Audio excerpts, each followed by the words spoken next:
I love capturing these moments because my husband is so incredibly talented when it comes to electronics and innovation.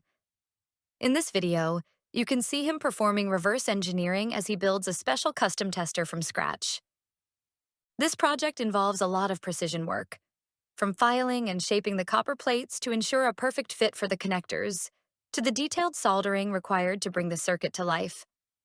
I am so proud of his work and want to share these fixes and how-to moments with all of you who love technical builds and seeing how things truly work. This is just the start.